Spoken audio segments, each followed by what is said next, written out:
how can we sing the Lord's song? How can we sing a song of joy? How can we have joy? How can we sing a song in a strange land? When yet this day in our captivity, this is a strange land to us. This is not the land that our forefathers was promised. But let's make it's twofold. I just need a little faith in the Most High. He order all the steps I take. Time may get weary, but I gotta keep the pace. The clock is ticking, day of the Lord ain't gon' wait. I will walk the water for your grace.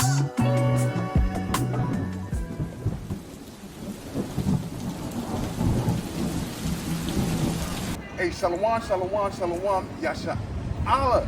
Hey, it's your good brother, Captain Shalamoth Theophilus. Hey, we are the sons of Thunder Israelites, and we out here to restore and wake up our people to their true nationality, to bid our people back to the laws of God, to get them out of this drunkardness state that they're in.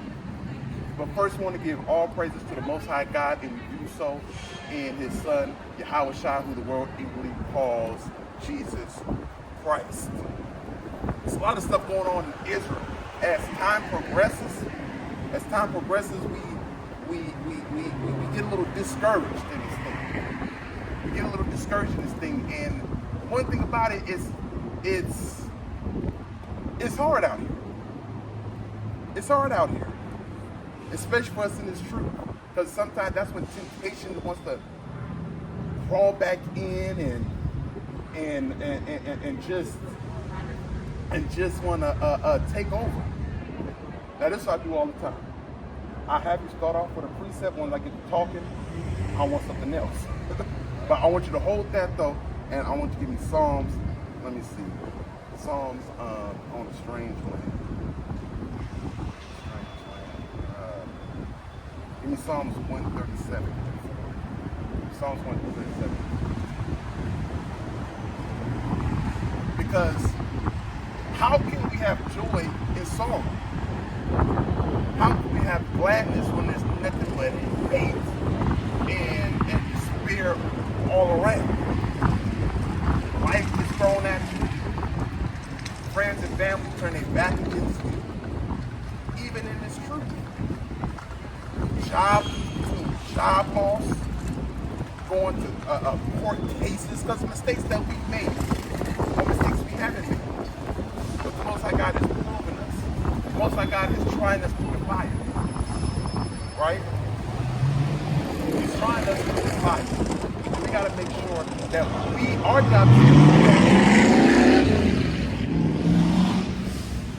job is to make sure that we are called to make our election sure. The Most High God already predestined us in this thing. But it's our job to make our election sure. You got that? And whatever I'm thinking, if you got a precept you're thinking of, just say, hey, precept, whatever I'm going. Get in there. Oh, yeah, read that. This is Psalms 137 and 4. How shall we sing the Lord's song in a strange land? How can we sing the Lord's song? How can we sing a song of joy? How can we have joy? How can we sing a song in a strange land? When yet this day in our captivity, this is a strange land to us. This is not the land that our forefathers was promised. But let's make it's twofold. How can we sing a song in a strange land? How can we sing a song when we're going through calamities in life? Read it again. This is Psalms 137 and 4. How shall we sing the Lord's song in a strange land? Read. If I forget thee, O Jerusalem, let my right hand forget her cunning. So we can't forget Jerusalem. We can't forget where we come from. We can't forget when we turn to the east and pray. We can't forget that. We can't forget the laws, statutes, and commandments. We can't forget that the Most High God is faithful. We can't forget the simple things of these scriptures. When I say simple, I mean the fundamental scriptures. We can't forget that faith is a substance of things hoped for, evidence of things not seen. We can't forget that thing now. But we have to believe God. When you're going through these things, how do we apply these things in life? The stuff that we teach, the stuff how we witness to our brothers and sisters. When we're going through hell, drama, all of that. How can we apply these things? How can I sing a song in a strange land? But we got to remember that God is God. Now go back to Isaiah 55.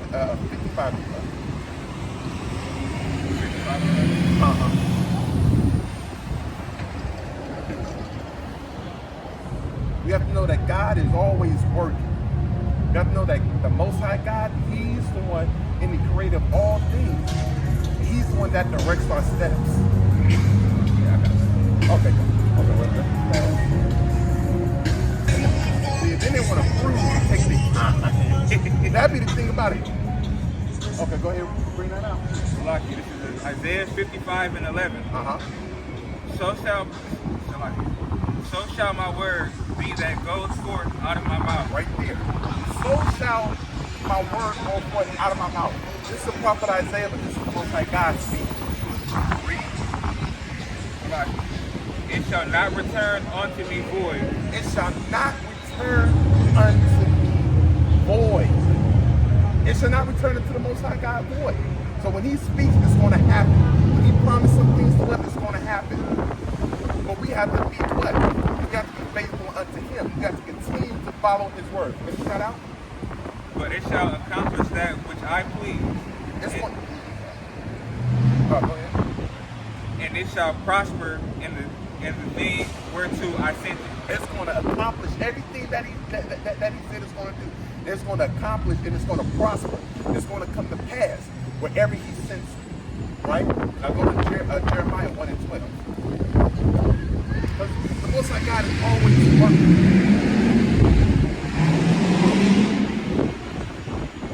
The Most High God is always working. And He's going to send that thing out. And He's performing it. But you got to let God perform these things in your life. That's the thing about it. Because sometimes we want to sit here and when strange things happen in our life, when we can't see the next step, when it gets a little scary at times, that next step in life, whatever that may be,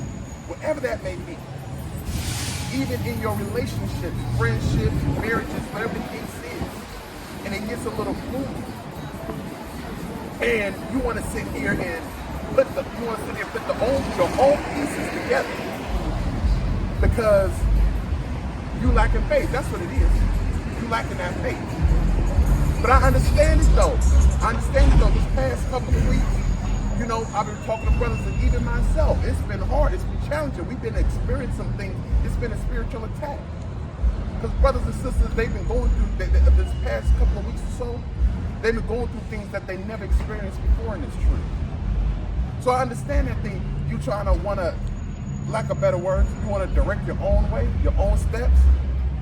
But you got to remember the fundamental scriptures. You got to remember that lean not into your own understanding.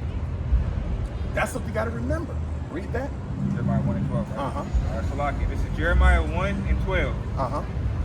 Then said the Lord unto me, Thou hast well seen, for I will hasten my word to perform it. So Jeremiah said, he said, well have I seen. He's going to do His work quickly in your life. In the Christian church, they used to say He's an on-time God. Not when you want Him, but He's on time. Read that again. Salaki, Jeremiah 1 verse 12. Then said the Lord unto me, Thou hast well seen, for I will hasten my word to perform it. His word is going to perform. So when He said lean not into our own understanding, you got to believe that thing. When He said, when the disciples said, the faith is the substance of things hoped for, evidence of things not seen, you got to have that faith. You got to ask yourself that question. But now your patience is being tried. And brothers and sisters, patience in this day and age is being tried at a level that we never seen before in our lives. Read James 1. And now, we got to remember the fundamental scriptures. We got to go back. Because now, when we go back and read these scriptures, it has a whole new meaning. Go ahead and bring that. You got it. It's going to have a whole new meaning. But we're going to see who this word was for. The Most High God, He don't want everybody. He's only dealing with the elect. And that's the people of God. That's the Israelites. That's the only people he's dealing with. It's the New Testament right after Hebrews.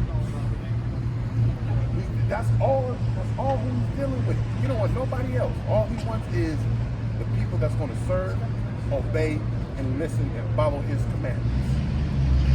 And if you count yourself as that, you're going to be all right. As Paul said, all things work together for who? For them that love God. We understand what the love of God is, following his commandments. It's simple. Yep, start at James 1. Yep. But let's see who this word is for. And who this word is going to be established to, and how it's going to be performed. This is James 1:1. James, a servant of God and the Lord Jesus Christ, to the 12 tribes which are scattered abroad. To the 12 tribes of Israelites, greetings. Read. James 1 verse 2. My brethren, count it all joy when ye fall into diverse temptations. Right there, you got to count it all joy when you fall into diverse temptations. That got a whole new meaning when you never lost your job before and you go and read that. That got a whole new meaning. That got a whole new meaning when the one who you love the most turn their back on you. That got a whole new meaning when your loved ones go on with when their spirits return to the Most High. That has a whole new meaning when you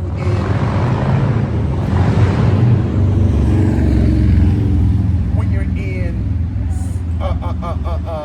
life situations, and sometimes we move too hasty in this walk. Sometimes we're too hasty in our actions. But we gotta be real with ourselves. Sometimes we gotta eat that, and it's gonna work out for your good. But you gotta be patient and let it happen. Continue reading. James 1 verse 3. Knowing this, that the trying of your faith worketh patience. So knowing this, that the trying of your faith, it's going to work your patience. It's going to work your patience. Give me hold that and go to Sirach 2. Go to Sirach 2. Knowing this, that the trying of your faith is going to work your patience. Because now you got to be patient. Because now we want to be hasty when diverse temptations and tribulations. We want to get an answer right now. We want to make things better right now. Because don't nobody want to be in a depressed state. Don't nobody want to be in an angry state. Don't nobody want to be in a scared state of mind. Don't nobody want to be in an unknowing state of mind. So we tend to try to fix the situation. Sirach 2 you can start at the top. Sirach 2, yeah, start from the top. Okay, Salaki. This is Sirach 2. So this is Sirach 2. Salaki. My son, if thou come to serve the Lord. So when you come and prepare your mind and you prepare your soul to serve the Most High God, which will be following after His word, doing His commandments. Read. Prepare thyself. Prepare thy soul for temptation. You got to prepare your mind. You got to prepare your body. You got to prepare your soul for temptation. That means you got to put on the entire armor of God. Continue reading. Set thy heart aright and constantly endure. You gotta make your heart, put your heart on your mind on the straight and narrow. And you have to constantly endure, because you're gonna get blows. It's gonna be coming at you. Waves of things gonna come at you, but you gotta be like a tree planted by the waters. And you do that by delighting yourself in His laws. Because now you're gonna be able to see clearly. Because sometimes when that temptation comes back in, when you're dealing with the troubles of life, you want to give over to that because you need some kind of way of an escape from the problems that the problems or whatever the case may be that you may be dealing with. Continue reading.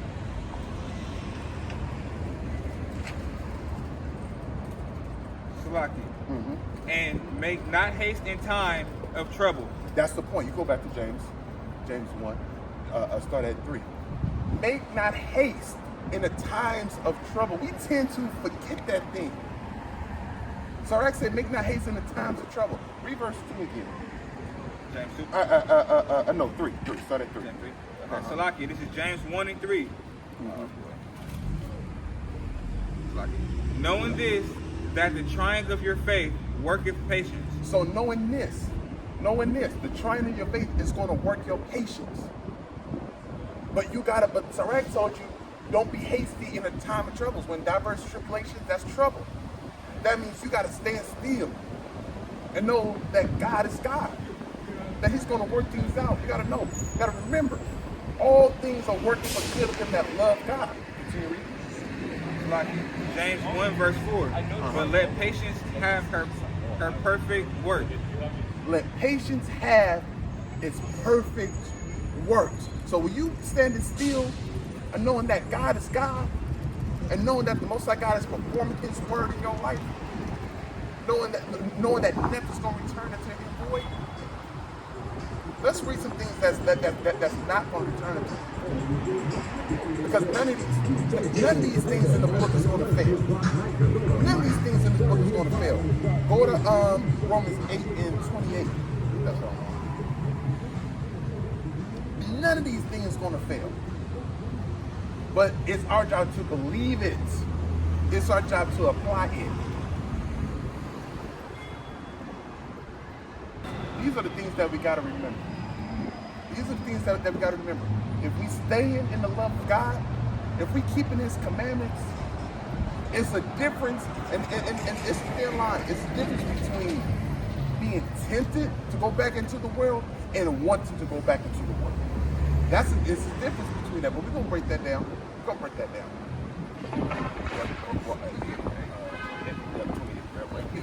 Salaki, this is Romans 8 and 28. And we know that all things work together for good to them that love God. So we know that everything is going to come together. We know that everything is going to work according to his purpose to them that love God. Right? Read. To them who are the called according to his purpose. To them that are called according to his purpose. You got to make sure you're called according to his purpose. You want to be on the right-hand side of that thing. You don't want to be on the left-hand side. You don't want to receive the plagues that is coming to this place. You don't want to receive the judgments of the curses. It's like it. You don't want to receive the judgments of the laws. Because the judgment of the laws still stand today. Spiritually. I think I did a lesson a few weeks ago about adultery. You over there caught with a man, it's like it. What we go into that too. You over there caught with a sister and she's married, and her husband come in, takes you up out of here, sends you back to the Most High. Well, if you spoke with the laws of God, that wouldn't happen.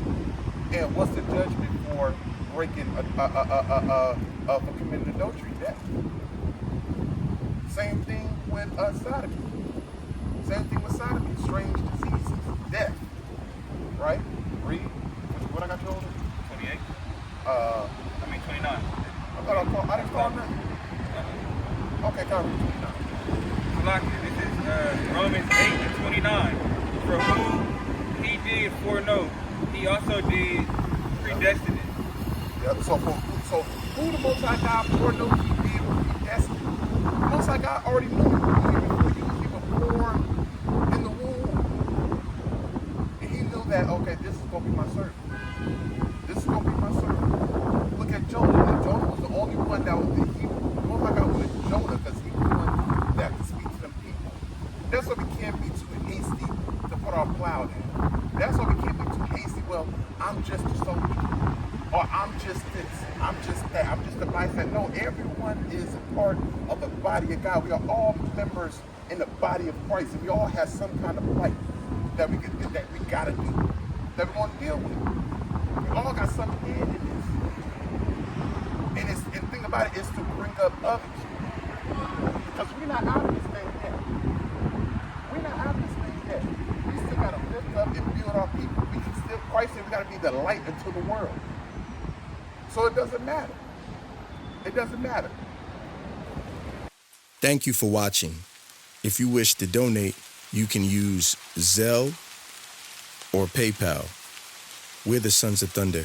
It's our heart's prayer and desire for Israel that they might be saved. Shalom.